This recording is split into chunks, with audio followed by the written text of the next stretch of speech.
All right, we have the top part of the case. I've had to take this apart and put it back together so many times because I keep making small mistakes. So before I fasten it up one last time, I want to show you what I learned. First off, let me say that the instructional video on ODROID's YouTube channel about assembling the mini-ITX kit, as they call it, it's good, it's accurate, you should watch it.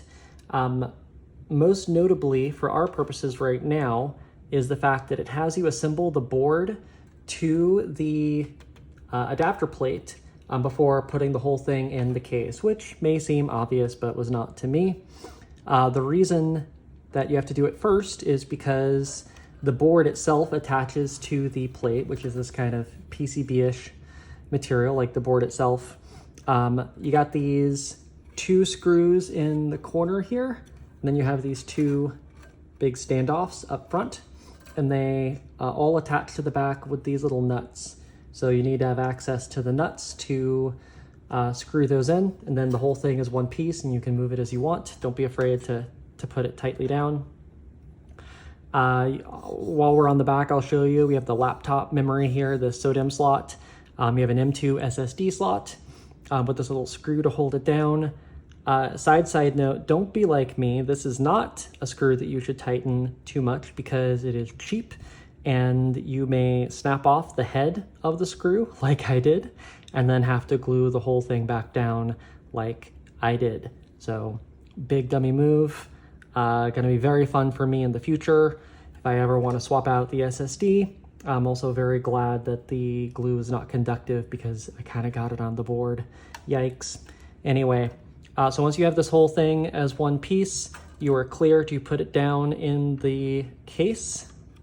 Just rest it on these posts. The gold standoffs inside, I'm pretty sure were part of the case, came with it, so you don't need anything extra there, which is nice. But we don't want to fasten it down quite yet.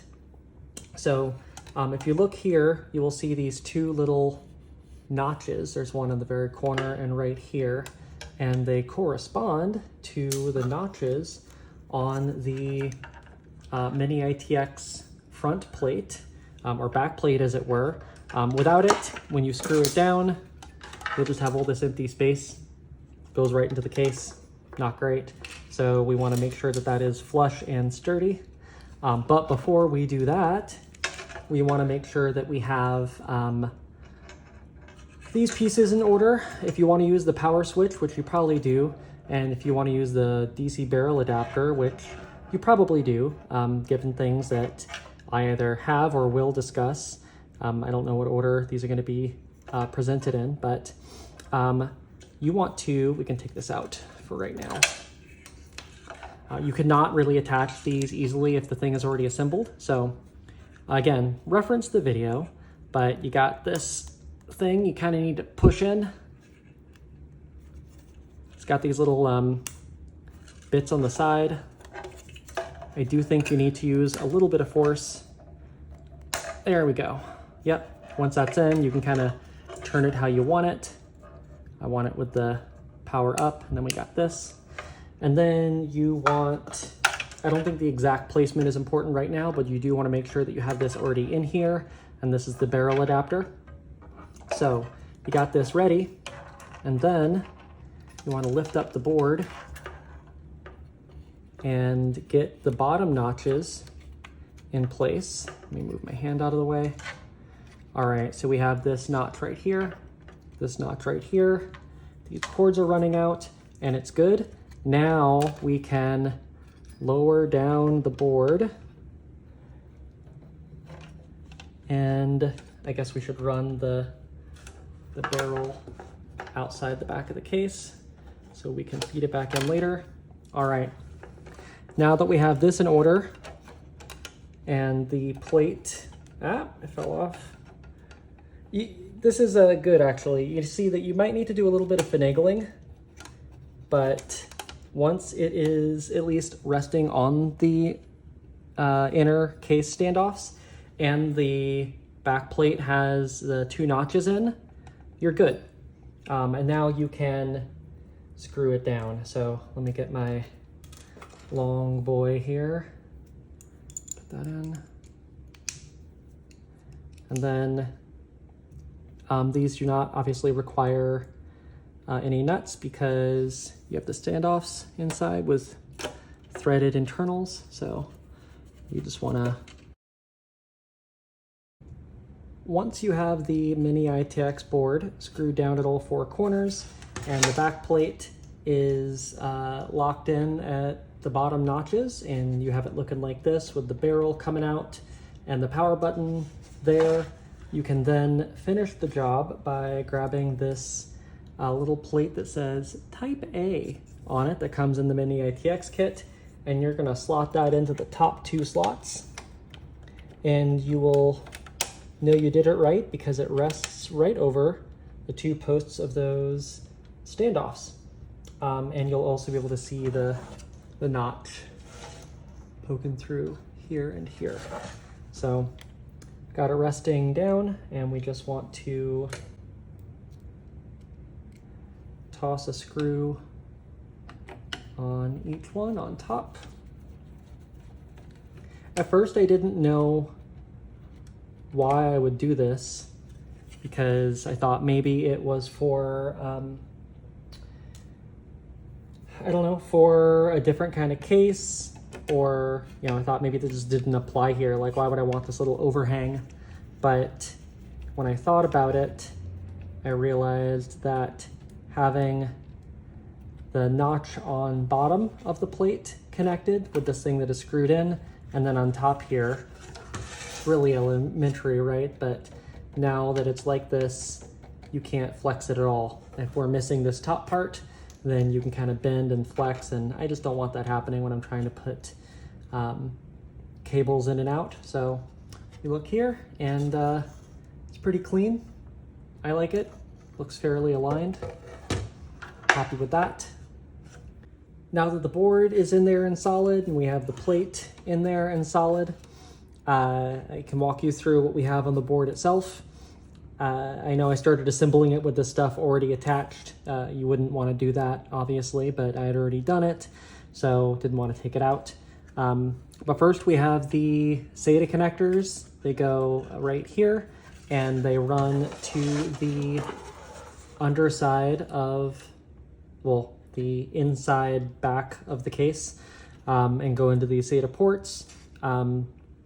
You obviously don't need to match the labels up exactly, but I wanted to do 1, 2, 3, 4, match up with 1, 2, 3, 4. So I made sure to do that. You can see the printing in there on the board itself. And I ran it inside this little part right here. I made sure it ran under the board to come up right here in the middle, which you want to do. So it comes out and goes right in, doesn't have to flex too much. Then we have the ports on the front of the case. We have the power button. I think there's an LED associated with this.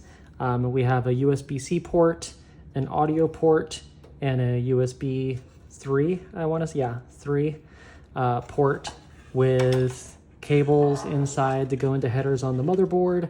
And I'll break the bad news now. You're not going to be able to use most of these. There is an extension header pin set here, and I do believe it even has pins for USB, although if I recall it's USB 2. And I guess if you were very ornery and inclined, you could get rid of these cables and just like run your own. I'm sure there's some way to make it work, but I'm not going to do that, and I don't really need the ones on front. This is going to be a server, not really trying to plug stuff in, easy access. But I do want the power button if I can get it. At the time of making this video, I'm actually not certain how the power button here, or the power switch, and the power button up front work, if they conflict, if they complement, but I do know I want the option. So we have the USB port here for the USB-C. That's not, there's no place for it to go here. We have the couple of, actually just the USB 3 port. Got this big thing here, nowhere for it to go. It doesn't fit onto this, and we wouldn't want to do it. Even if it did, the pinout isn't going to be the same. And we have this HD audio headphone jack, and there's no place for that to go either. The pin spacing is correct, but it's just not, it just doesn't go there. So what we can do is there's also this ribbon here that has the power switch, the power light, and the hard drive light. And we can't use the hard drive light because there isn't a spot for it to go, and the LED is like 2 side by side. And I looked at the pinout, and there's no consecutive 2 that map to that, so I can't do that. But what we can get is the power light and the power switch. So you can look for this documentation. I'll also try to link it. But you have this pinout map of this. It's called a 24-pin extension header. I don't know if you can see well with try to bring it up here. Yeah, there we go. So the way they're numbered is left to right, top to bottom, 1, 2, 3, 4, 5, 6, 7, 8, all the way down to 24. And so the ones you want to keep in mind are for the power LED, you want negative, that's ground, on pin 1, that is the very upper left, very, very upper left pin. And then you want the power LED positive to be on pin 4, that is 1, 2, 3, 4. So 1 down from the top on the right. And then the power switch itself is 2 stuck together like the hard drive LED, but conveniently they go on pins 17 and 19. So that's 17, 18, 19, 20. So it's going to be 2 here. They are, you can see there is 1, 2 up from the bottom on the left, and then you have the sideways on the left side, 2 up from the bottom. I believe you want the label on that facing left, facing out from the header itself. There isn't quite a positive negative, I don't think, but I'm pretty sure that is the direction you are meant to have it, and if that is not the case, then I will update this video later, or do like a floating text or something. So again, you have, pen, nothing, nothing, pen. That is a negative and positive for the LED. And then on the bottom side, you have 2 up from the bottom on the left. You have 17, 18, 19, 20. So 2 side by side here, coming up here. And again, I'll hold it up just so you can see my light situation. Hopefully you got some kind of a look there. Yeah, so we don't get I wonder if I can take these out. Maybe I will, or maybe I will just tuck them to the side. But we got these tucked out of the way. The other thing, there's one more thing, at least at this stage of things. What do I want to talk about next? Oh, there's another couple things I want to talk about on this board. So we have this fan connector here. We also have a fan connector here on the daughter board that the hard drives plug into. And the thing with this daughter board is that there isn't really, I guess it's called a SATA backplane, but there really isn't any way for it to communicate directly with the computer itself. You obviously have the SATA data cables, but it stands to reason that if we connect the fan here, it's not really going to have a way to monitor the CPU and adjust the fan accordingly. So we want to put the fan on the board itself, since we have the option. And if you get the stock fan, let me see if I have it here. Yeah. If you get the stock fan, the cable is long enough to reach, so you should be able to pull it up and through. But instead, I got an aftermarket fan, and we have the connector here for it, and it's a pretty nice long connector. So we'll just go ahead and situate this here. And then how do I want to run this?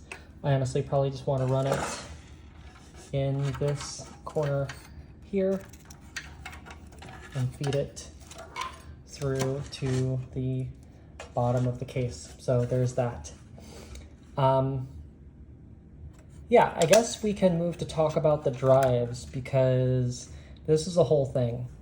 All right, let's talk about the drives now, because this was one of the most fun parts to figure out, and in my opinion is the reason, I think the only reason why this case and this computer are not a perfect match made in heaven. So you have, I mean, the nice thing about this computer is that you have 4 SATA ports for data, for power. So you don't have, like most single board computers have just a USB port, maybe 1 or 2 SATA inputs. This has 4, which is great. Might have more. I think you can attach an SSD here, but I'm not doing that, so I haven't looked too much into it. But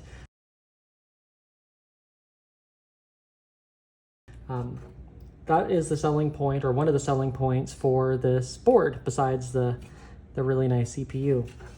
And then you have the case. The selling point for this case is that it has these integrated, I mean, this is what makes the case the case. It's a NAS case. You got these cool grooves. You have these integrated power and data connectors, and they come in through this SATA backplane, this daughter board. And there's a space on the back for each of these. Oh yeah, there's a SATA 5.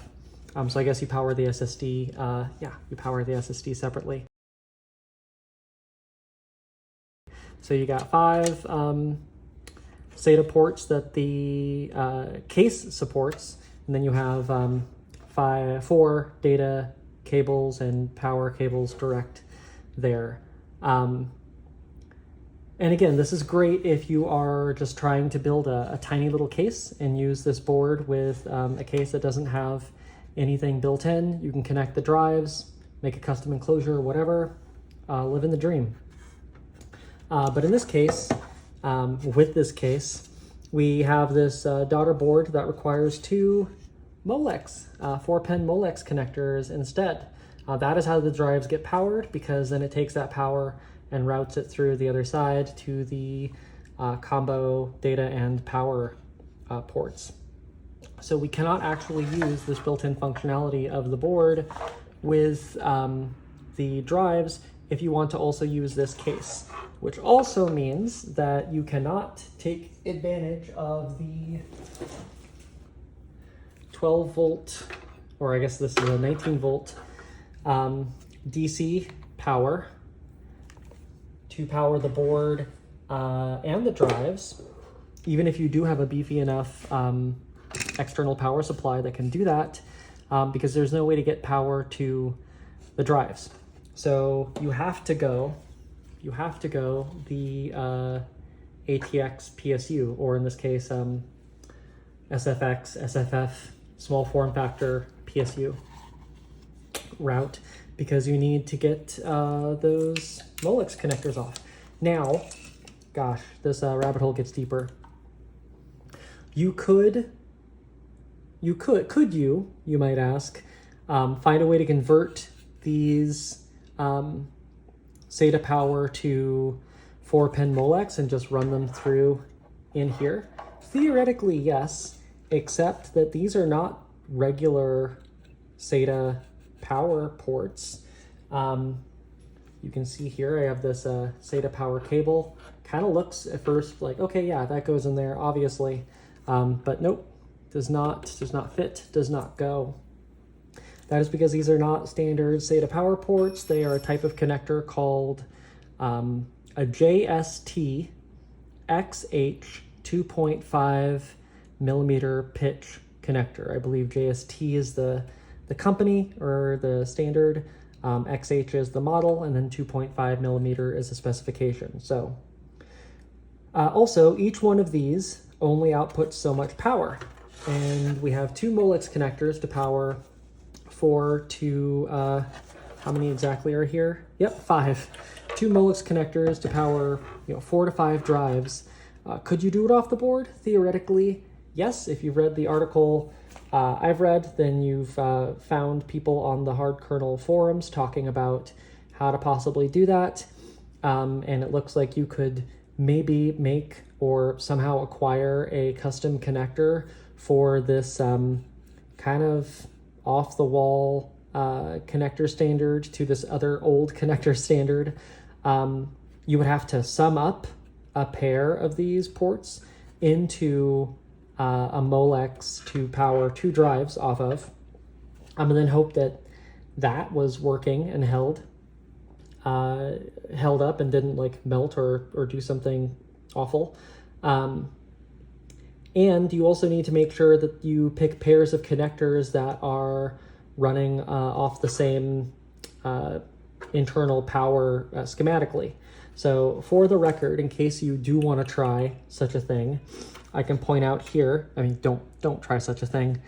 We have the solution in our hands, but I wouldn't even say take my word for it anyway, but I did look at the schematics and the ports here go 1, 2, 3, 4. So if you wanted to do something funky and ill-advised with these connectors that allowed you to sum up their power into a single power source to power 2 drives on the inside, of this case specifically, 1 and 2 are connected and 3 and 4 are connected. So you'd want to use these top 2 and these bottom 2. And if you get real close up in here, I don't know if you can even see or if you could freeze and zoom in, but it is written on the board HDD power 1, power 2, power 3, power 4. So you could do it that way.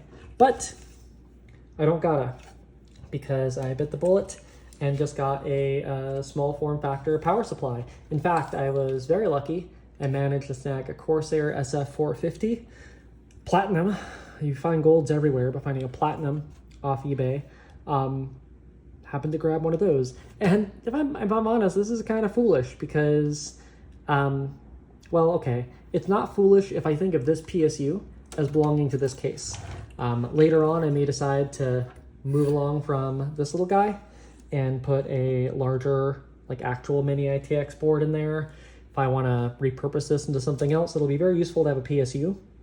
But we have a 450 watt capacity power supply powering a computer that is, its whole selling point is that it uses like 10 watts, less than 10 watts under ideal conditions, or like mostly idle, and isn't supposed to really be under load at more than like 15 or so, 15, 20 maybe. So you need a Platinum power supply for it not to be just, super inefficient to be running something at like less than 10% of its capacity. Whereas by comparison, a external DC power supply is almost always between like 80 to 90% efficient, at least what I've been reading lately. So this power supply will be better, will be more efficient at least, if this was taking up more load, but of course we don't want it to do that, so we're just gonna make do with the inefficiencies of the headroom that we're gonna leave it with, and then, I don't know, add a bunch of drives later. I don't know. Could be nice if we're powering a ton of drives at some point. But that's the story with that. So let's talk about what we're doing with the power supply. This is one of the things that makes it feel a little silly to have one, but we are only using this many of the ports that it allows us to have. Well, we are using this, but we're really just using it because this is the header that comes out from the power switch. And you can see there's only a couple cables here, only a couple wires. And this is really just to short the power supply on so it functions as a power switch, right? So that's gonna go there. But in terms of power delivery, we are just gonna be using these two. Now here's the deal with the PSU. This one, mine, maybe others, has a max rating, I'm pretty sure, on how much power can be delivered from each assigned section. You can tell I haven't built a computer in a while. So we got PCIe, which is a 6+2, it's an 8-pin. We have the CPU, which I think both of these give you access to quite a lot of power. All of them in a 6+2, 4x4, and an 8-pin connector. But the easiest way to get Molex out of a standard PSU, in this case, is through just the SATA specific and peripheral specific ports, and this should work. Spoiler, I've not tried it yet, but this is where I landed in getting the power that I need to this weird combo of case and board. So we have the SATA, and we got two here, so I'm just gonna put this on its side right now. And how are we gonna do this? Here's how we did it. We have the peripheral and SATA here. I decided that even though I believe these are gonna be the same in terms of power output, I wanna use SATA for the drives and peripheral for the computer itself, which, to be fair, given its micro nature, is basically a peripheral. So I ran the SATA cable through this side hole here, and it's just chilling out in the back. And then I ran the peripheral side up, coming out where I pulled out the SATA data cables. And the reason we need Molex up in here at the top of the case is because we have this is the other funky part of the mini-ITX connector kit. We have this 12-volt barrel that goes out, and it takes a 4-pin Molex, and it uses 12 or 2 pins of it. So for the one coming out through the case, we just want to use, let's see, do I want to use the one closest to the power supply or at the end? I think I'll use the one closest to the power supply, and you want to just throw that on there. So now we have the computer ostensibly connected to the power supply. And then we have the same thing here, and I think I want to do the same thing, plug in the first two. I'll plug the very first one into, let's see, PC, I think one is on top, so we'll do first one on top, and then second one right beneath it. Oh, don't tell me. It's kind of a tight fit, which is very funny, but if you muscle it a little bit here, don't want to muscle it too much, nope, does not want to go in. So, turns out to get this working, I'm gonna have to I hate this, but I might have to break off these parts of the connectors, which is not my fave. I will update in a moment. So I don't really need to break anything off. Instead, I'm using the end of the set of 4 that go into the PSU, and I'm just pushing them. Try that again. Pushing them really close together, and then I'm going to put both in at the same time. Get them situated in here. Can we do it? Can we do it? Yes. I'm actually going to support the board from the other side because now it's a little worrying. You got to apply some pressure, but 1, 2, great. So now they got this little loop, and I'm just going to bend this loop down, and these can rest here or go back into the chassis. We got the case fan connector hanging out. We got the SATA cables. We're pretty much good on this side, and we have the power supply. I did not show you that I put the bracket on. Talk about that for a second. So if you are, this comes with the case, and this is the power supply. You can tell because they're different colors. And when I thought I was not going to use a actual ATX power supply, I was a little bummed because otherwise there would just be a hole here. This would be nothing. So if you were in a similar position, or if you're at a different position because you found some weird way to not have to get a PSU for this case, then you will need to get a blanking plate, ideally one that matches the case. And it's kind of hard to find an SFX PSU blanking plate just out on the web, but I found one on Etsy. It's 3D printed.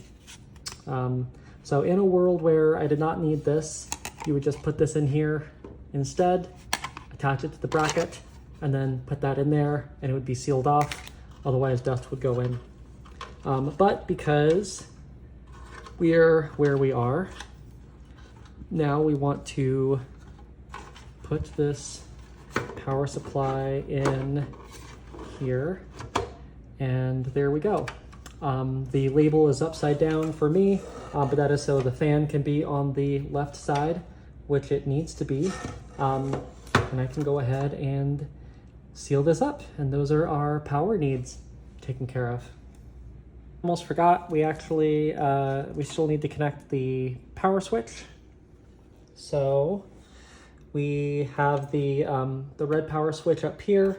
We run the cable down through, and then we get this 24 pin, I think it's 24, on the end.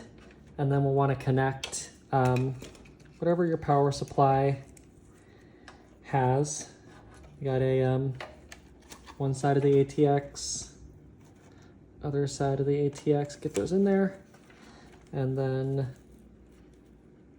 comes out with this connector. And then seems kind of silly to have all these cables just to use 2 of them, but we are going to connect that at the very end here. Yep. So once it's connected like this, that should be the last thing we need. So just to review at the end, we have the 24 pin ATX going to the red button power switch.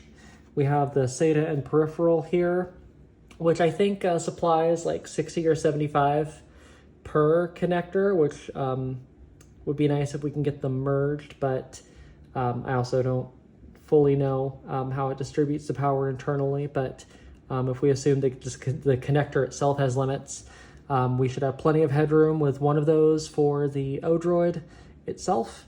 And then because this is a SATA connector and it comes with 4 Molecs, I think is reasonable. And the one that comes with the power supply that has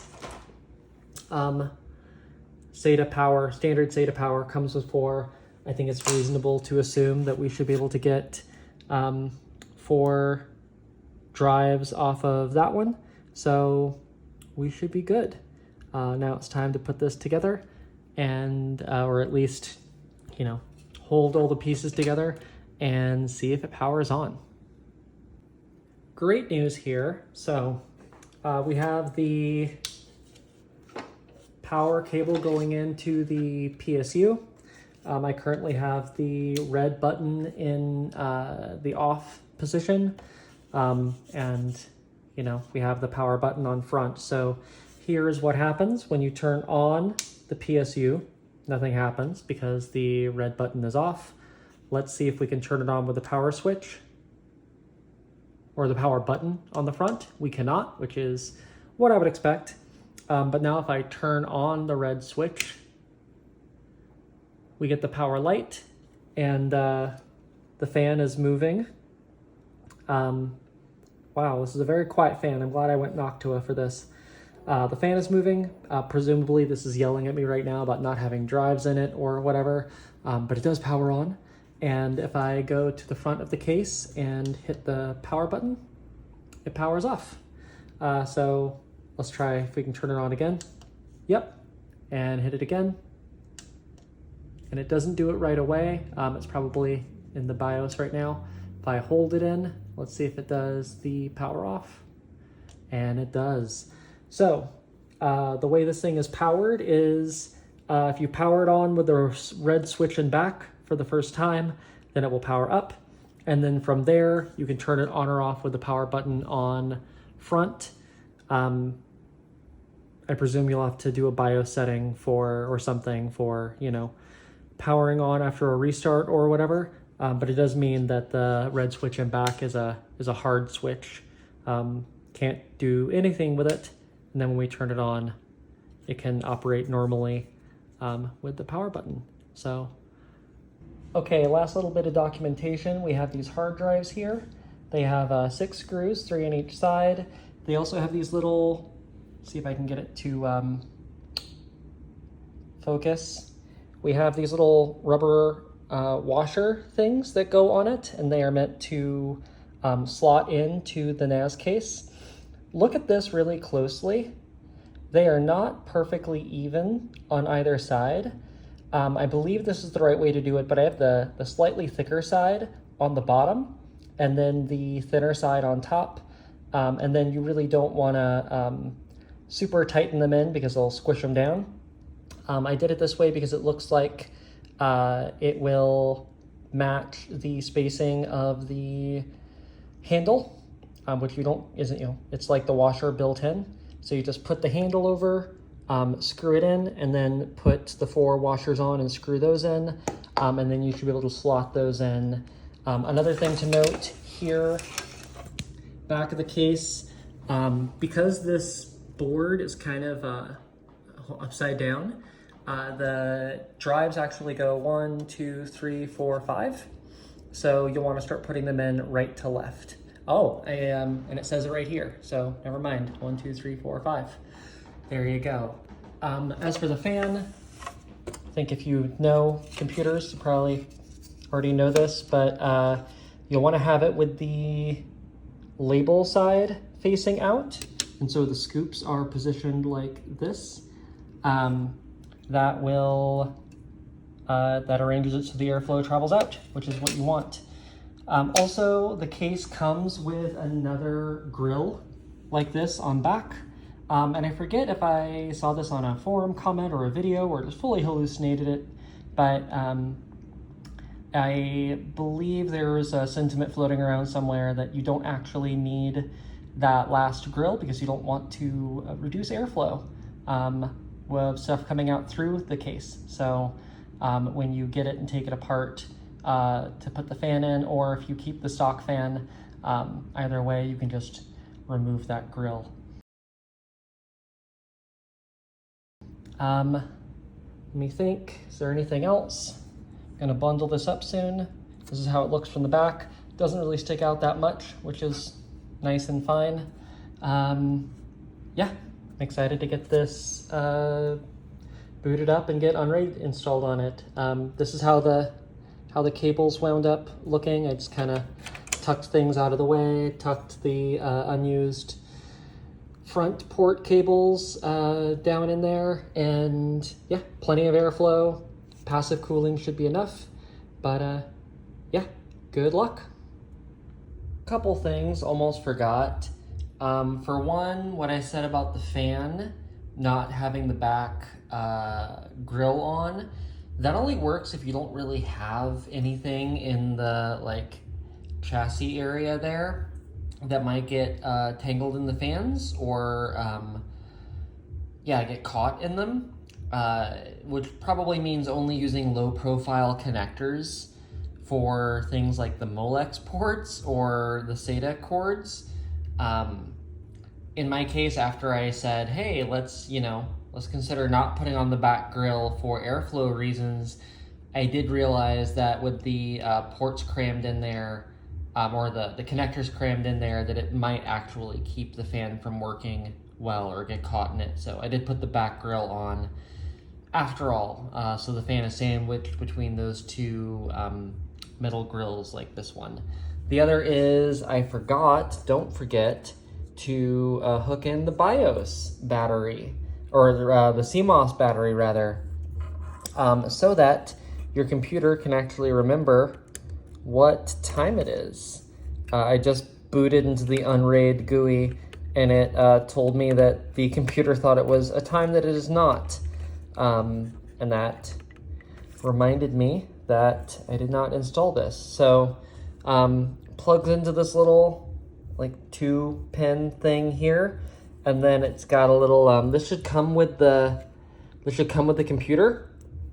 I ordered an extra one off of Ameridroid, not realizing that it came with one, so I have two.